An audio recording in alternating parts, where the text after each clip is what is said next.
Namun, ketika mereka memasuki usia remaja, kehidupan mereka tiba-tiba dihantam oleh sebuah tragedi yang mengubah segalanya. Kejadian puncaknya terjadi saat Risna pergi ke pasar untuk menjual barang-barang yang telah mereka kumpulkan setiap hari. Tanpa diduga, Risna diikuti dari belakang oleh beberapa lelaki yang tidak dikenal. Dia kemudian diculik dan dibawa ke sebuah gudang oleh sekelompok preman yang sering berkeliaran di daerah itu. Risna mengalami pelecehan secara bergantian oleh para pelaku tersebut.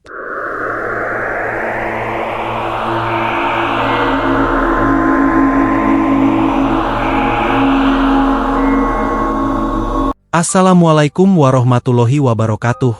Halo teman-teman semua, selamat datang di channel Kalam Misteri. Dan pada video kali ini Kalam Misteri akan membahas kisah tentang Rimbo, anak seorang pemulung yang membantai preman karena telah menodai adiknya. Di tengah keramaian kota Jakarta yang dipenuhi debu dan teriknya cuaca, ada dua anak yatim piatu yang menetap di bawah kolong jembatan. Mereka adalah Rimbo dan Risna, kakak beradik yang terpaksa harus belajar bertahan hidup sendirian setelah kedua orang tua mereka meninggal dalam sebuah kecelakaan tragis beberapa tahun yang lalu. Saat ini, mereka tinggal dalam sebuah gubuk kecil di lingkungan kumuh yang dipenuhi tumpukan sampah dan kekotoran. Rimbo, yang baru berusia 7 tahun, telah mengambil peran sebagai figur kakak yang tangguh dan tegar untuk melindungi adiknya, Risna, yang masih berusia 5 tahun. Sejak usia dini, Rimbo sudah menjadi tulang punggung keluarga mereka. Meskipun kehidupan mereka penuh dengan kesulitan, Rimbo selalu berusaha keras untuk memberikan yang terbaik bagi Risna. Dia menjadi benteng kekuatan bagi adik tersayangnya, menjadi pelindung yang tangguh setelah kehilangan kedua orang tua mereka dengan penuh tanggung jawab. Meskipun usianya masih muda, Rimbo gigih dalam menjaga Risna di tengah tantangan hidup yang keras di kota Jakarta. Untuk memenuhi kebutuhan sehari-hari, keduanya terbiasa mencari barang-barang rongsokan di tempat pembuangan sampah yang kemudian mereka jual. Mereka terpaksa menjalani kehidupan sebagai pemulung demi mencari sebungkus nasi untuk bertahan hidup di tengah keterbatasan yang mereka hadapi. Meskipun demikian, mereka terus saling mendukung untuk tetap tegar di tengah segala kesulitan yang mereka hadapi. Rimbo menjadi teladan bagi Risna, menjadi contoh yang baik dalam hal keberanian, ketabahan, dan kebaikan hati.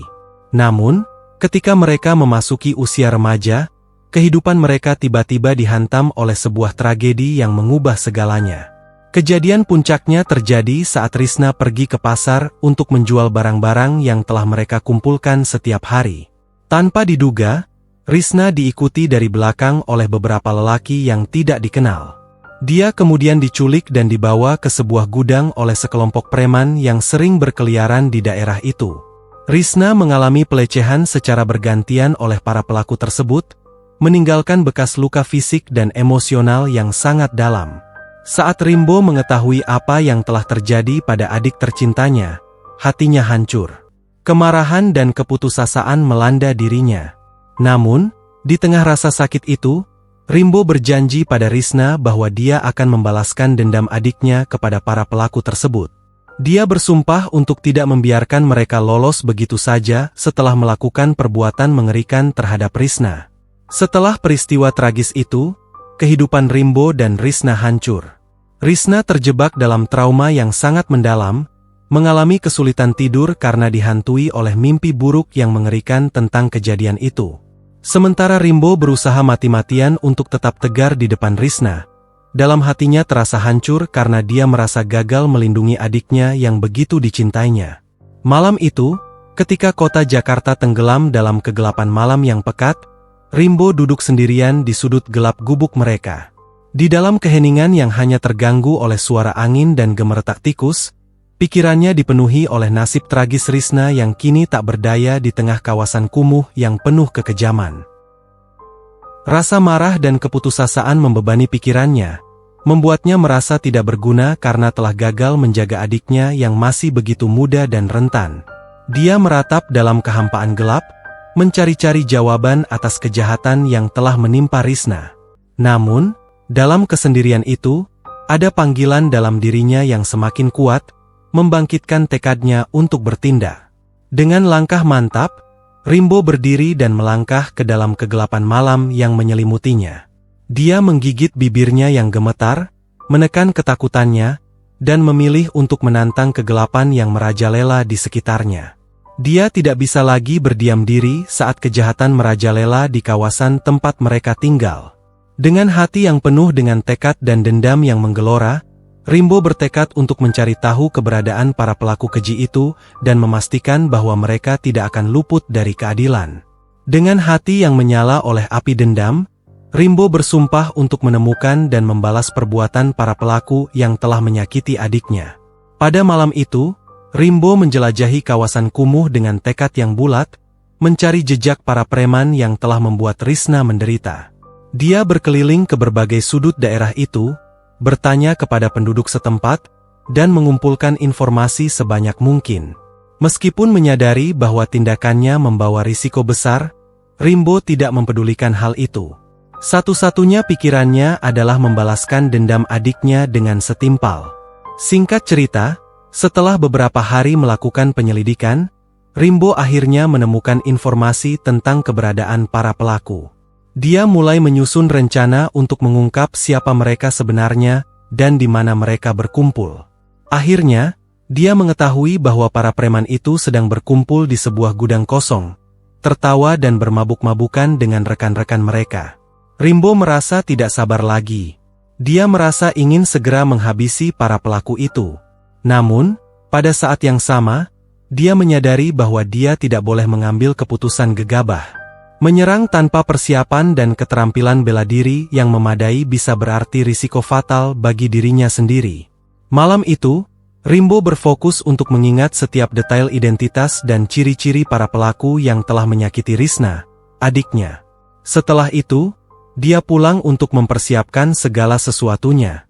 Rimbo mulai mempersiapkan dirinya secara fisik dan mental untuk menghadapi para preman yang telah menghancurkan kehidupan adik tercintanya. Dia menyadari bahwa kuncinya untuk berhasil dalam misinya adalah dengan memiliki kemampuan bertarung yang memadai serta mengumpulkan informasi sebanyak mungkin tentang para pelaku. Rimbo mulai berlatih menggunakan senjata seadanya setiap hari. Dengan tongkat, batu, bahkan pecahan kaca, dia melatih kemampuan bertarungnya dengan penuh api dendam. Dia memperkuat fisiknya, mengasah refleksnya, dan mendalami pengetahuan tentang strategi bertarung yang efektif. Selain latihan fisik, Rimbo juga memperluas pengetahuannya tentang kawasan tersebut untuk melacak keberadaan para preman. Dia mengetahui setiap sudut dan celah di lingkungan mereka tinggal, menggunakan pengetahuannya untuk mengumpulkan informasi dan mengetahui tempat-tempat yang sering dikunjungi oleh para pelaku. Setiap malam, Rimbo meluncur ke jalanan gelap di pinggiran kota Jakarta. Dia mengintai di antara bayangan dan asap yang menyelimuti kawasan itu, bergerak dengan gesit dan tanpa terlihat untuk menghindari perhatian yang tidak diinginkan. Tujuannya jelas, mencari tahu keberadaan para pelaku yang telah membuat hidup mereka menjadi penuh penderitaan. Setelah Rimbo mempersiapkan segalanya dengan seksama, akhirnya hari yang dinantikan tiba.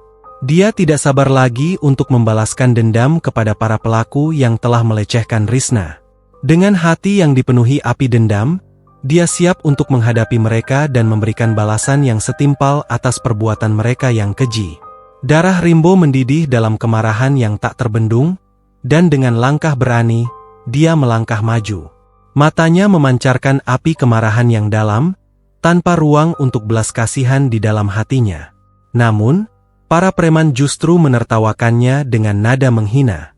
Salah satu dari mereka mengejek, "Mau apa kau datang kemari? Mau cari mati?"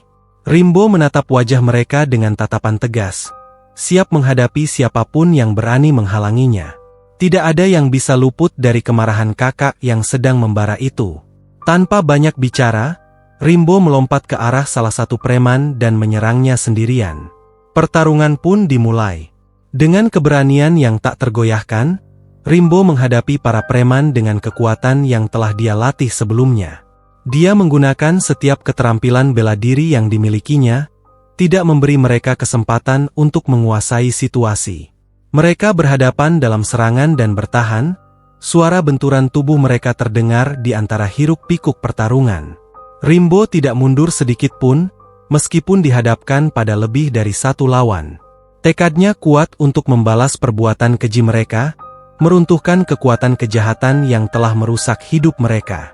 Di balik kemarahan dan keberanian itu, Rimbo juga merasakan lelah dan ketakutan, namun dia menolak untuk membiarkan emosi-emosi itu mengendalikan dirinya. Ia terus maju, mengingat Risna dan tekadnya untuk melindungi adiknya dari segala bahaya. Pukulan dan tendangan keras saling bertautan di antara gudang-gudang yang kumuh, diiringi teriakan dan gerakan yang menyatu dengan desiran angin malam. Meskipun Rimbo merasakan rasa sakit menusuk tubuhnya, namun itu tidak mematahkannya. Setiap kali menerima pukulan, ia mengingatkan dirinya akan tugas mulianya, melindungi adiknya dan membalas dendam atas apa yang telah terjadi. Itu adalah kekuatan yang memandunya melewati setiap rintangan, mendorongnya untuk terus maju meskipun tubuhnya lelah dan terluka. Dalam setiap pertempuran, Rimbo menghadapi bahaya dan risiko besar yang mengancam nyawanya. Meskipun sempat terjatuh akibat hantaman balok kayu besar dari belakang oleh preman, dia tidak menyerah. Setiap kali menatap mata para pelaku, ia melihat bayangan adiknya yang terluka dan hancur. Itu menjadi sumber kekuatannya untuk melewati setiap pertarungan, memastikan bahwa dia tidak akan menyerah begitu saja dalam mencari keadilan bagi dirinya. Malam itu, pertarungan tersebut berubah menjadi pertarungan yang sengit dan mematikan, di mana suara golok bersentuhan dengan dentingan besi di antara mereka. Rimbo terus menyerang dengan kekuatan yang luar biasa, meskipun dia sadar lawannya tangguh dan berbahaya. Dalam satu serangan yang tajam, Rimbo terluka oleh sabetan golok dari bos preman itu. Rasa sakit itu mulai menusuk tubuhnya, namun dengan tekad yang kuat, Rimbo memilih untuk bertahan dan melanjutkan pertempuran, memanfaatkan semua kekuatannya dalam serangan terakhirnya. Dengan kecepatan dan ketepatan, Rimbo memukul kepala ketua preman dengan sebuah botol. Kemudian, dengan cepat, ia menusukkan pecahan botol ke leher preman tersebut, membuatnya roboh seketika. Peristiwa ini seolah menjadi simbol akhir dari kekuasaan mereka di kawasan itu. Dengan mata yang terbelalak dan dalam kondisi sekarat, preman tersebut tewas. Sementara itu, anak buahnya melarikan diri setelah melihat bos mereka tak bernyawa. Dengan napas tersengal-sengal dan tubuh dipenuhi luka parah, Rimbo berdiri di tengah-tengah puing-puing pertempuran. Dia merasa puas melihat kemenangan yang berhasil ia capai. Meskipun terluka dalam pertempuran itu, Rimbo sadar bahwa ia telah membalaskan dendam atas apa yang terjadi pada adik tercintanya. Sementara Risna, yang mengetahui tentang perjuangan kakaknya, merasa terharu dan bersyukur. Meskipun masih terpengaruh oleh trauma yang dialaminya, Risna merasakan kehangatan dan perlindungan dari keberanian kakaknya yang tidak tergoyahkan. Kisah Rimbo dan Risna menjadi bukti bahwa keteguhan hati dan tekad yang kuat mampu mengatasi segala rintangan. Meskipun hidup di tengah kegelapan dan kekejaman, Rimbo tidak pernah kehilangan harapannya. Baginya, dia adalah pahlawan bagi adiknya. Jika ada ketidakakuratan dalam informasi dalam video, atau jika ada sudut pandang yang berbeda, silakan berikan komentar di video ini. Sampai jumpa kembali di video selanjutnya. Jangan lupa like dan subscribe.